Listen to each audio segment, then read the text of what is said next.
Welcome to our podcast, Doing It Right. This podcast reveals authentic stories from successful leaders doing it right. It's about their journey to become a leader, their choices, motivations, and lessons. In essence, how they built successful personal brands. Your host is Valerie Sokolosky, author of 8 leadership books and nationally known as an authority on executive presence and personal branding. Let's get started. Here's Valerie. Well, welcome to the show. And as always, we've got a super guest today. I can't wait to get into this. First, I want to thank Betty Ryder of Betty Ryder Boutique. Preston Center, just go through the red door. Incredible designer clothes, all from Europe, handbags, jewelry. Oh my gosh, if you can walk out without buying something, you let me know. All right, you know what? Dave Evans, my guest today, I'm kind of intimidated by him because he is a longtime broadcasting executive who worked more than a decade with Mark Cuban. He's the sports, Emmy, and Telly award-winning producer, executive producer, and coordinator producer for Fox Sports Southwest, Oklahoma, New Orleans, and was a consultant to the American Airlines Center, guiding their broadcast infrastructure and the design and organizational development for their audio-visual department at the arena. Welcome, Dave. Welcome. Thank you, Valerie. I appreciate you having me on your podcast. You know what? I really am. I mean, we just met. And here he is, the best of the best as a producer and television person, and I'm interviewing you. How does that feel to you? It feels fine. I mean, I'm very humbled by what you had to say because I'm not all that. But, you are, and more. But I've been fortunate to have an accomplished career, and that has really come because I've had the opportunity to work around and with a lot of really talented people, and so. There's no way I would be where I am right now without so many other people that have come into my life and I've had the opportunity to work with. Who comes to your mind, one or two people that really mentored you or made a difference? Yeah, well, there's been a lot of people that I can kind of point to, and that's a good question because, I hesitate to answer it because I'm going to leave someone out. But quite honestly, I'll tell you, one of the first people that comes to my mind is Mark Cuban. Of course. Wow. Because, so I went to work for the Dallas Mavericks, and at the time, Ross Perot Jr. Owned the team. And nothing against Ross Perot Jr., he was great to work for. But Mark Cuban came in as this technology guy, and as this broadcasting guy, and as this, he was wanting to get into that space and in that business. And so he was really pushing the forefront of HD when HD was in its infancy. So he gave me the opportunity to really be a part of helping to push that forward. Another thing he gave me the opportunity to do is, like I said, he's always trying that next new thing. And so a few years ago, back in around 2008, there was kind of a trend in the industry where 3D was kind of the new shiny toy. Okay. And this was when the movie Avatar had come out. So at that time, the NBA was experimenting with doing NBA games in 3D. And so Mark decided he wanted to do one of our games in 3D.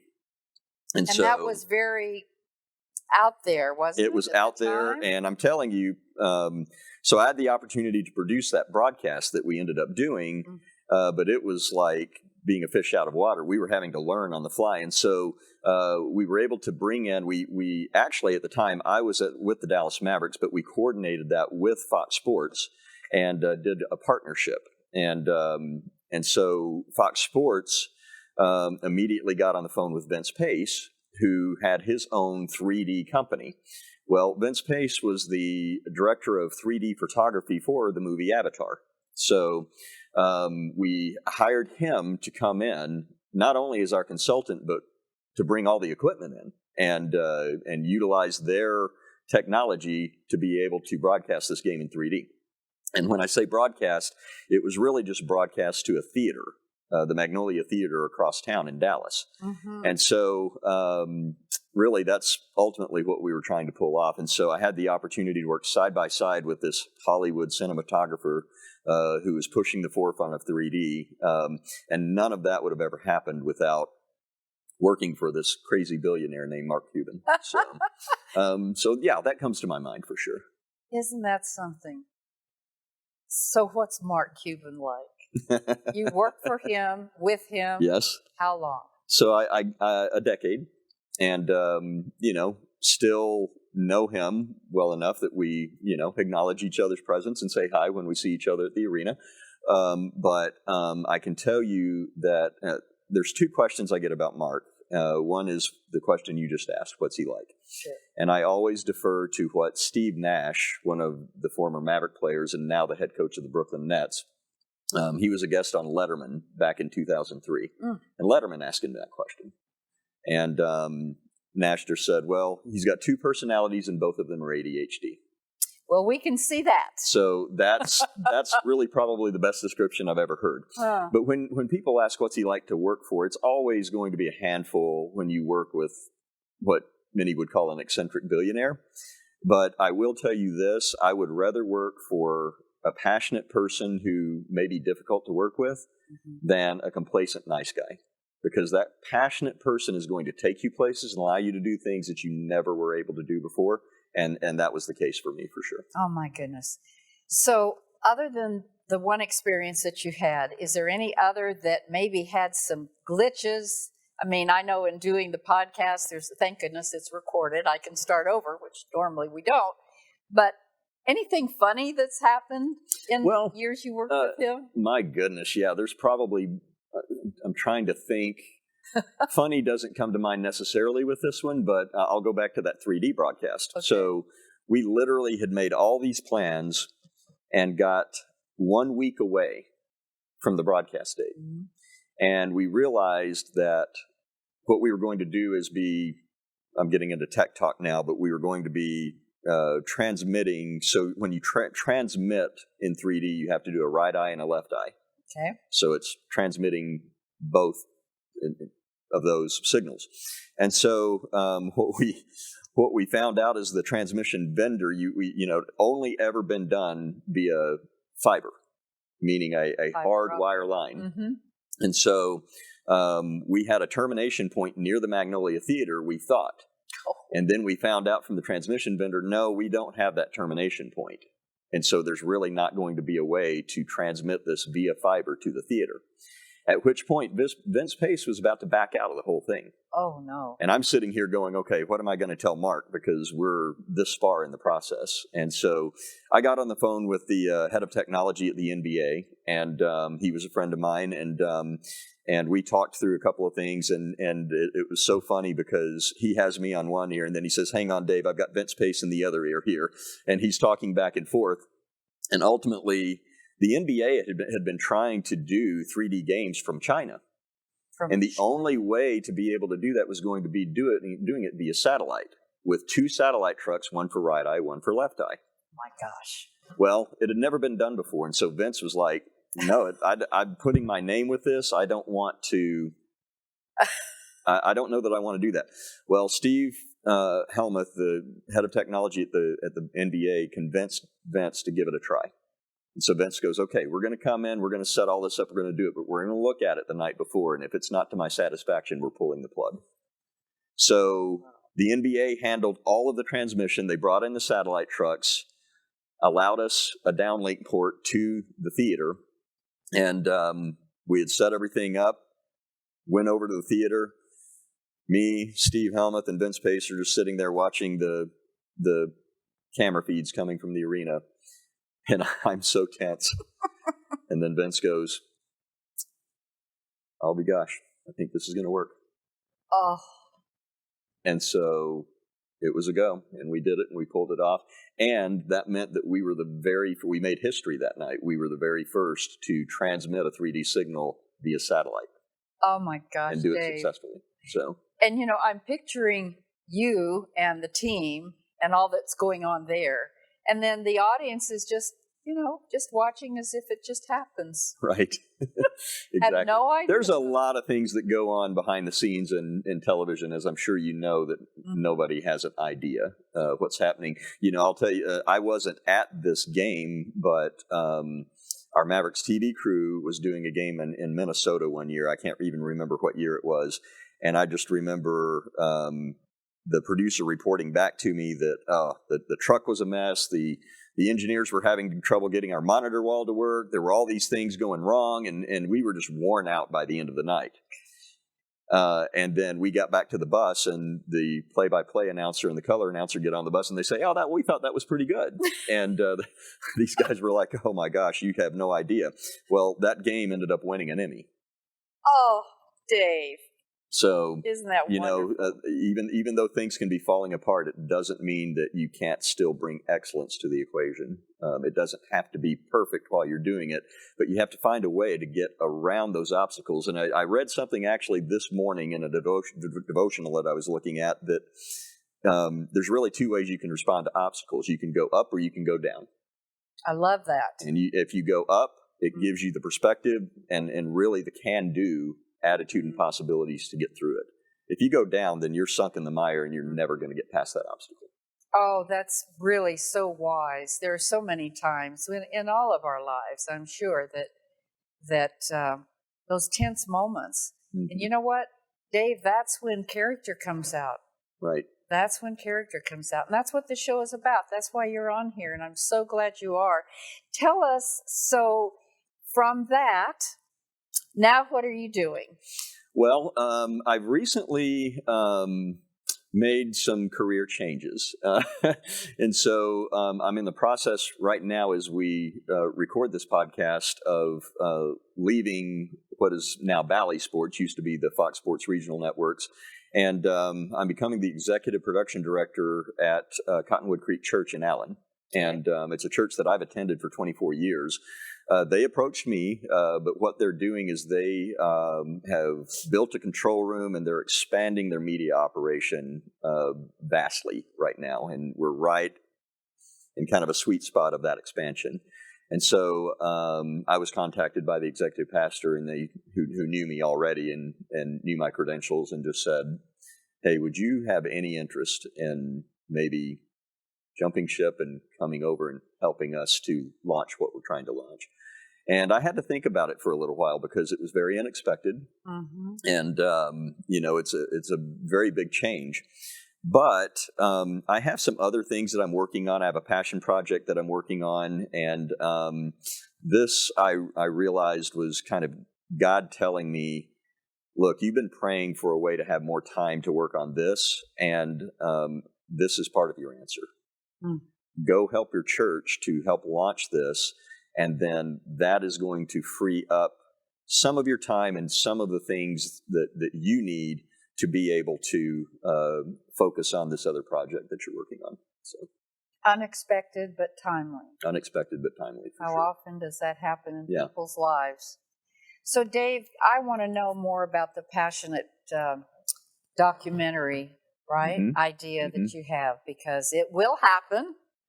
We will watch it.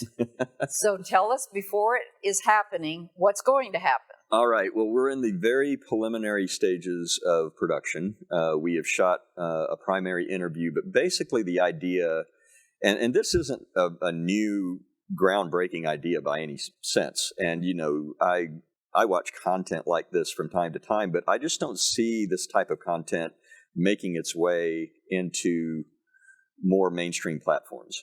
And that is what I would call values-based content. We see a lot of garbage, but we don't always see, a lot of the values-based content is you can call it all sorts of different things. But I had this thought that just came to my head because I love watching documentaries. And I love watching 20/20 and 48 Hours and 30 for 30 on the sports side of things. And so I had this thought process of doing a docuseries that would be kind of in the same vein. I mean, if someone were to start watching it, they may think they're watching a 48 Hours or a 20/20 or a Dateline. And but then as you go through the story, there's always, good storytelling has a before and after and a transformational moment in between. Well, with these stories, that transformational moment is always pointing to Christ. And so that's what we're looking at. That's kind of the difference between like 20/20 and a 48 hours is this will always point in some way, shape, or form, either overtly or more subtly toward Christ. And the whole idea is to ultimately have an audience look at the subject matter or subject matters, say, I can relate to them, and there's hope for me. And that's ultimately what we're trying to achieve from it. And so my working title for it right now is Altered. And, Altered. Yes. Like lives altered. Yes, exactly. Exactly. So in that transformational moment and that change.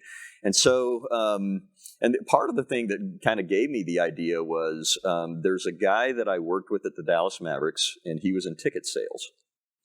And I knew him, it's kind of a stereotype, but the ticket sales department at most sports franchises are a lot of young, hungry guys and gals from just out of college. It's like they haven't been out of college very long. So they're usually under 30, and I call them the frat boys. And so this guy was one of the frat boys, and he had gone to the University of Michigan. I knew that. And, we would talk, and he's a nice enough guy and everything. But, I knew just based on what I was seeing that he liked to go out and drink and party and have fun and be a frat boy. So that was great. So I leave the Mavericks, and then I'm perusing Facebook, and I start to notice that this guy is posting a lot of Bible verses on Facebook. And then I notice he's not just posting Bible verses, but he's like being very bold about his faith here. And I'm like, that's not the guy I remember working with. This was how far later? No, this was only a couple of years after I left the Mavericks. This would have been around 2011, 2012, somewhere in there. And well, actually, no, it would have been more like 2000. It was after 2012. That's right, because I left the Mavericks in 2011. And so basically, I then see this post, and he said, and it's him laying in a hospital bed with all these tubes coming out of him. Oh. And he said, this is the 1-year anniversary of my accident. And then goes into this Bible verse of praise be to the Lord, for rescuing me from my tribulation or whatever. And so I was like, okay, there's a story there. So I ended up going to grab coffee with him actually a couple of years later. And we then more recently got together again, and I really asked him about his story and decided that's the story I want to tell first as a part of the Altered series, because I know the guy and I know what his story is. And so that's where that has gone. Do you have any idea how far now it will happen? Well, I've got to get through the NBA playoffs, and I've got to get through a couple of little hurdles that I'm facing in the transition with the new job. But then once we get there, I am trying in the next 3 months to have a proof of concept ready that I can send to people who I'm calling very bluntly potential investors, because it's going to take money to make these. And we'd like to put together a series of about 10 episodes for a season 1. And so I'm collecting ideas for stories. I'm collecting, people are giving me story ideas. And right now we're just in the process of trying to get this first one finished completely into a full episode. And that's going to start with a shorter version of the episode that just kind of shows, potential investors, whether that's through a traditional crowdfunding method or an equity method, whatever. I'm still looking at a lot of that. But as we go through that, what I'm trying to do is just put together something that they can see and go, okay, this is good quality, first of all. And second of all, there's a story here, and I want to find out the rest of it. And so if I want to find out the rest, I may need to donate to this. I don't know. So. Well, when you have an idea that's that deep in one's Right. heart, it's usually planted for a reason. So I can't wait to see your first episode of that one. Me neither. Yes. Okay, I've got to ask you some things about your lessons that you've learned in life.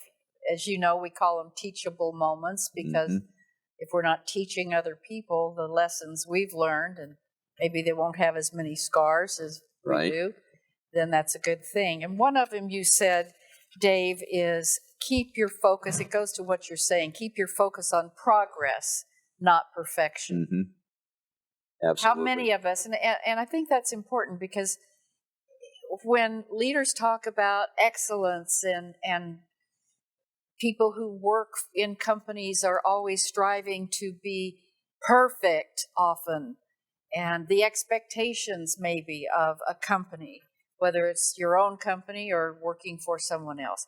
And so you're saying just focus on progress, not perfection. Tell us about that. Well, I kind of got that motto, and I can't remember who it was from, but it was in the context of working out. And I had gone into a period back in the early 2000s where I started a weightlifting regimen and just an overall kind of physical training regimen, and also eating regimen, and was trying to just get myself back in shape and more healthy. And as I was going through that, I'm like, this is hard, obviously, and everyone knows that, and so and someone said to me, they said, well, you're trying to focus too much on being perfect. Oh. And every time you aren't perfect, then you just feel like, well, there's no hope. I'm not going to be able to do this. And instead, he's like, just focus on progress. Map out what you're doing every day, and then see where you are and what the results are. There's an analogy I heard one time about, and it's kind of a parable-like story. And I don't know, you may have heard this, but there was a man who God was telling, push this boulder up the hill, and you need to get it in front of this cave. So the guy's pushing, and he would get it a little ways, and then it would roll back down the hill, and he would get away. And he just day after day, week after week, kept pushing on this rock. And then finally he gave up, and he just sat down and he said, God, you've asked me to push this rock up in front of this cave, and I have failed. I just can't do it. And the Lord said to him, well, actually, I just told you to push the rock. I didn't. I'll put it in front of the cave when I'm good and well ready to. But look at how strong you are. Look at the muscles that you have built, and look how, you've learned perseverance and all sorts of things. He said, I didn't need you to put the rock in front of the cave. I'll do that. I just wanted you to push the rock.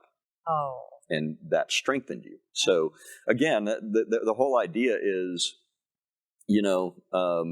yes, results are good, but results are a byproduct of our hard work, and the results are a byproduct of continuing to just one day after the other put one foot in front of the other, get out of bed.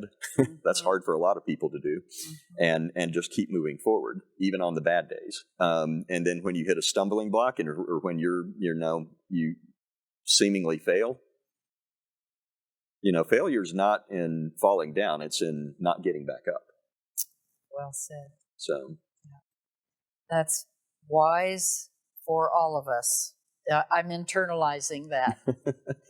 Dave, when I first started doing the podcast, now 4 years ago, after one or two, there was another, not my wonderful producer, Derek now, but another young woman, and she came in and she said, Valerie, it was the first podcast.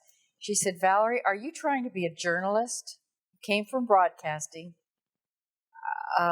What are you trying to do? And I said, oh, that didn't feel real good when you said that. What do you mean? And she said, podcast is just talking, and making mistakes is just fine. If you drop the pen or whatever, just be real. Yeah. And that's what the whole show is about. Just be real.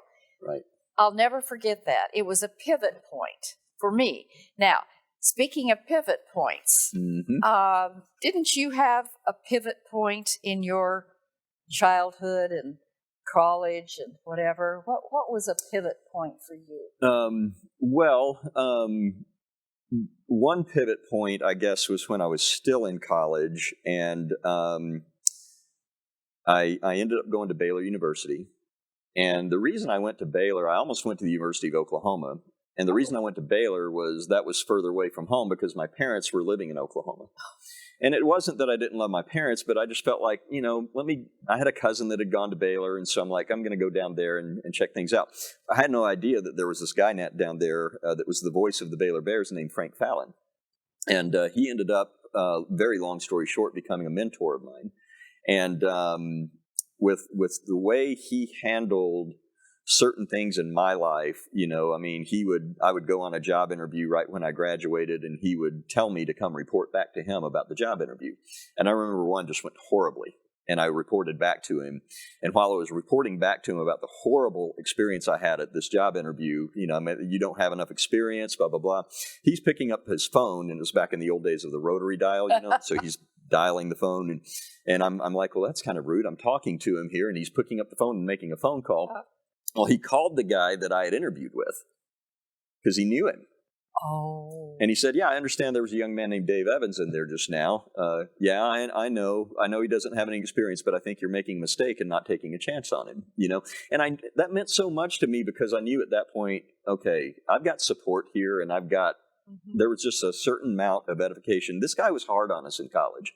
We would be broadcasting games with him, and I remember I mixed up right field from left field on a play-by-play call of a baseball game. And on the air, he said, well, Dave, we're going to have to find a rock and put it in your pocket so that you can grab that rock and throw it and know your right from your left.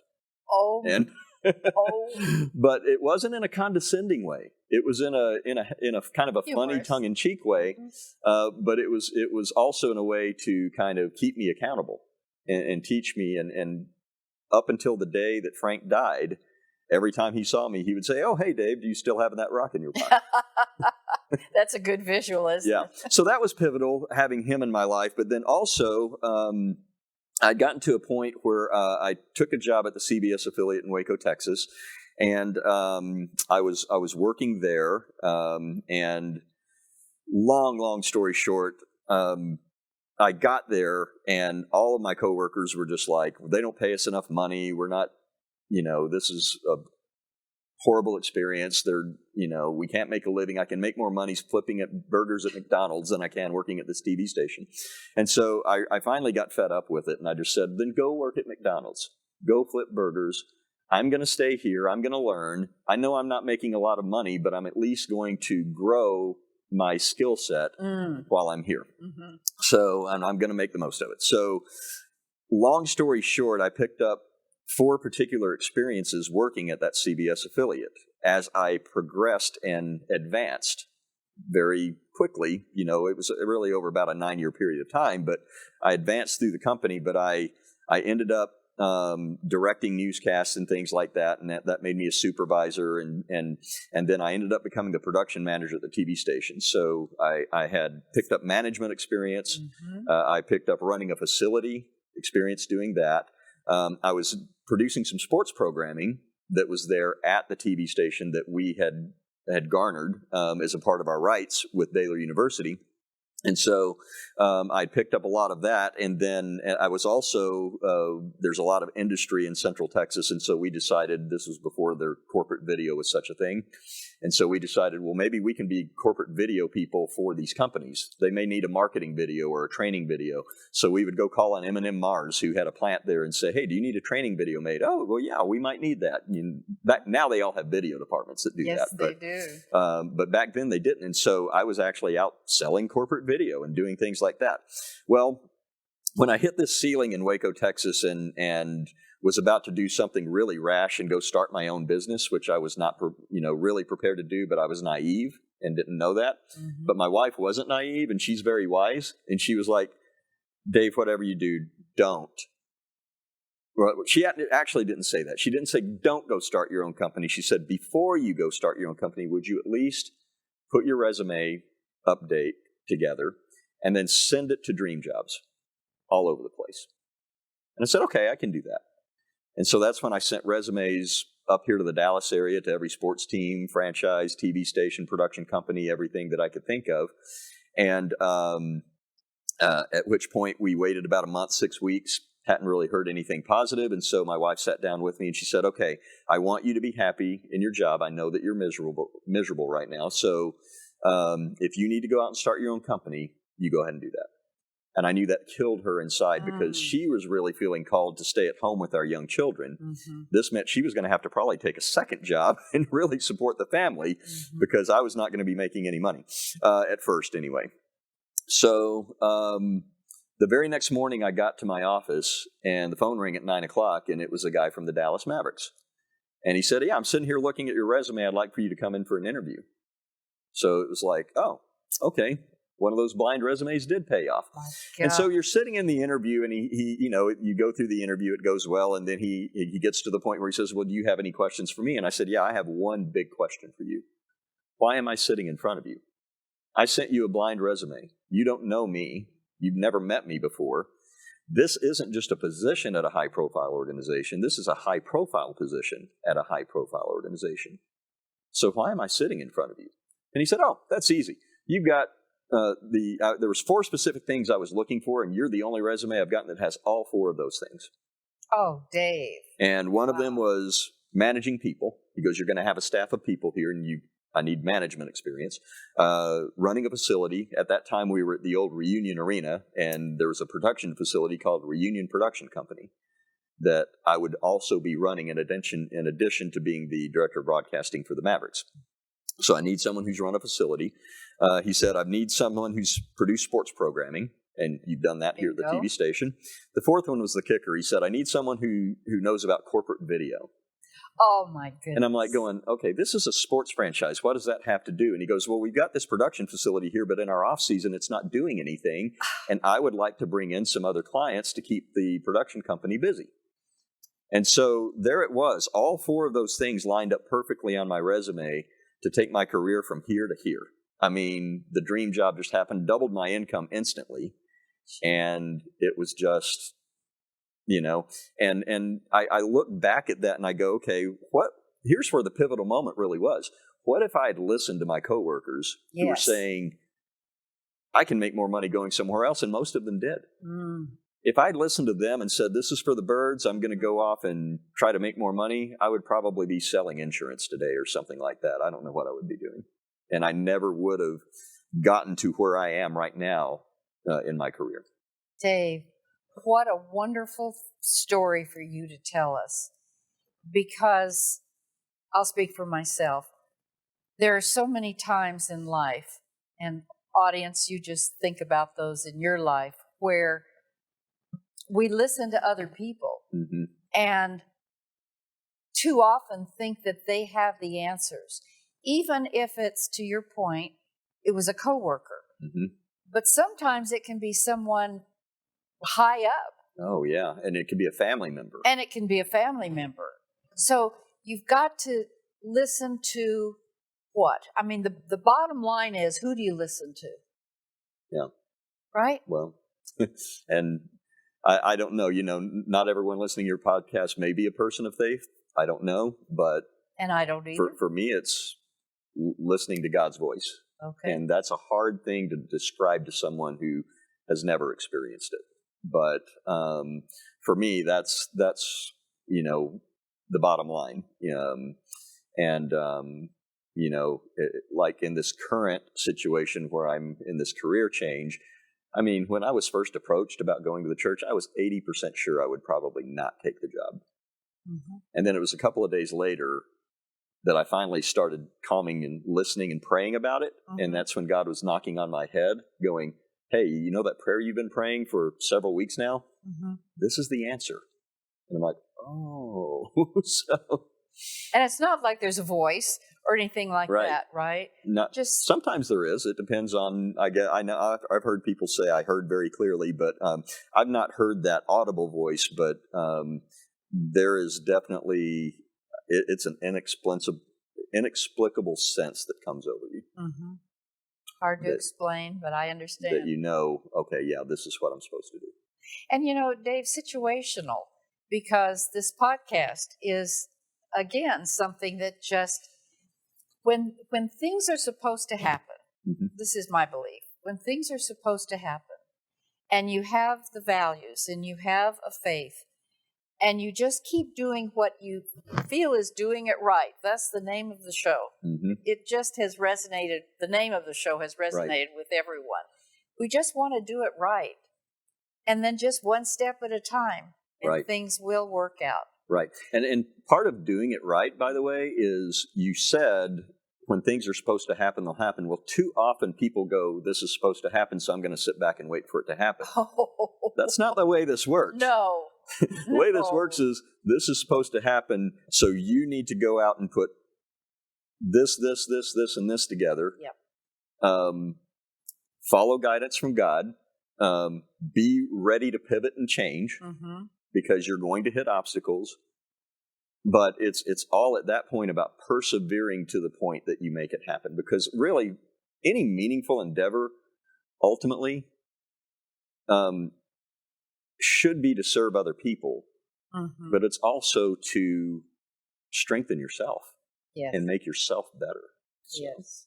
Which leads me to another teachable point of view, because you said, and I loved this, two of them, don't live life to be safe. That's interesting. And if your dream doesn't scare you, it's not big enough. I just thought that was awesome. If your dream isn't big enough, or if your dream doesn't scare you, it's not big enough. Which simply said to me, okay, Valerie, get out of your comfort zone. You've got a really good idea, and I do right now too. So I'm kind of talking to myself. Okay, yeah. But, oh dear, those thoughts come, right, Dave? Oh dear, I don't know if I can do it. They're calling it the imposter syndrome, whatever you want to call it. Right. But a little bit of fear, or a whole lot of fear, and even scare. And, well, do I have I don't have the money to do it. You don't either yet, but you're going to do it. I don't know. Do I have enough time to do it? Well, I mean, I've got all these other things going. So don't live life to be safe. With what you just said, there's always going to be an excuse not to. Ooh. I mean, there just is. We can come up with excuses all day long, and a lot of times we're looking for those excuses as an out to be able to, okay, I need to save face here, so I'm going to make an exit plan here, whatever. And sometimes you just really have to ultimately say, okay, because if you don't follow through with it, then it really probably wasn't truly deep down that important to you. That's probably if it's really important to you, advice. you will follow through, and you will go to the ends of the earth to make it happen and to make it work and to do it. So, audience, did you hear that? You've probably got the dreams that you feel like are something you're supposed to do. And I don't know. Based on what we're talking about, it just seems to me that if you've got a dream, don't give it up. Don't let it just fly away. It's implanted in us. Our purpose really, what's my purpose? I don't know my purpose. Well, you'll need to hire me and do branding, and I'll help you find it. But you've got it. It is within us. We just have to do it. The other thing that you said, totally different, but I want to go here for a moment. You've won awards. You have trophies. The other night I was at a beautiful fundraising event, and the person that held it in his big corporate office had trophies after trophies after trophies, and we went by and we looked at all the trophies, and you said trophies leave you empty. And yet a lot of people want to show me their trophies. Right. Well, I would be lying to you if I didn't say that having won those trophies didn't boost my ego. Oh, sure. Because that's a human nature thing. Absolutely. But I think you really have to first look back to why did I win those trophies? And I'll tell you what, for every Emmy award that I've won, there has been probably 10 people behind that that Sure. has also won Emmys for the same thing, but they also get credit for mine. And so, so the first thing I look at in terms of that is the thing that I'm most proud of about any award that I've won is the person that is behind it and helped me, because I want to edify them and give them all of the due credit for what the role that they played in it. But secondly, it's why did I win it? There's always got to be a why in everything that we do, and ultimately, your why should be a who.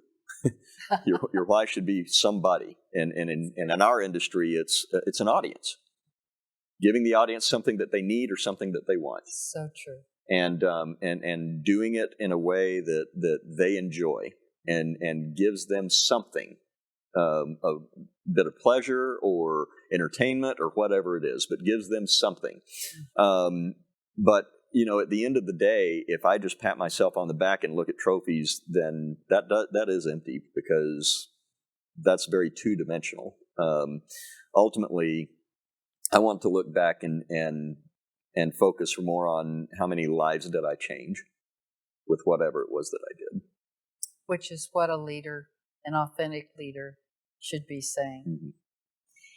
This has been really very inspirational, Dave, coming from someone of your caliber and expertise.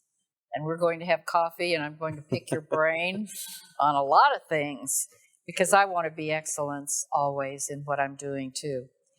The last thing I'll say is that it isn't really that difficult to make progress if you just say to yourself, whether you believe it or not, I can do this. I can do this. I can do this. Say it 10 times. And then say, I will do this 10 times. Now, you may think that's silly, audience, but I've used it in my keynote speaking, and I won't give you all the details. But when someone believes that, their body strengthens and their body language changes. I can do this. I can do this 10 times in the mirror at yourself, and then I will do this. I will do this 10 times. And there's something about the mojo that pulls up, and you will. Now, with that, where can people contact you? Would you be willing to have them contact you? Sure. And where might that be? Okay, so the best way to contact me is at dave@davepevans.com. Okay, you've got that on the banner. Yes. And he will answer you. So do that. Dave, it's been a pleasure. It's been a pleasure, Valerie. I can't wait to go have coffee with you. I can't wait either. Looking forward to it. And I have to mention my books. Often I forget about them. I do have these two. I have 8. Can you believe that? That's like giving birth to 8 children. It was harder than giving birth to 3 children. Anyway, these 2 are on Amazon. I hope you like them. One is Leadership for Women. Leadership is leadership. This one is for women. And Do It Right, from which the name of the show came. Now, I want to give you and leave you with my Valerieism. The one I chose for today is, it's kind of what we talked about. I never know, but it is what we talked about. Do the difficult thing rather than taking the easy way out. Isn't that interesting? This morning I chose that one. The whole show has been about that. Do the difficult thing rather than taking the easy way out. And this hit me this morning because I'm talking with a young man who is always looking for the easy way out, or always looking for somebody, and I'm going to pull my shirt here, that he can tag along with. Well, if I get close to this person, it'll help me. Or this person is going to make me a success. Or I need this person to do what I'm going to want to do. Well, what are you doing yourself? You know, you have to start and you have to do it. Sales 101. Pick up the phone. It's not easy. It's the difficult thing. but there is nothing that's going to happen with the easy way out. That's my Valerieism for today, and until next time, enjoy the week. Thanks for listening. To receive Valerie's voice, free monthly leadership tips, and to learn more about her leadership programs and coaching, visit her website, valerieandcompany.com. Next week, we'll be here again to inspire, engage, and equip you with teachable points of view from successful leaders who have been doing it right. Until then, lead authentically.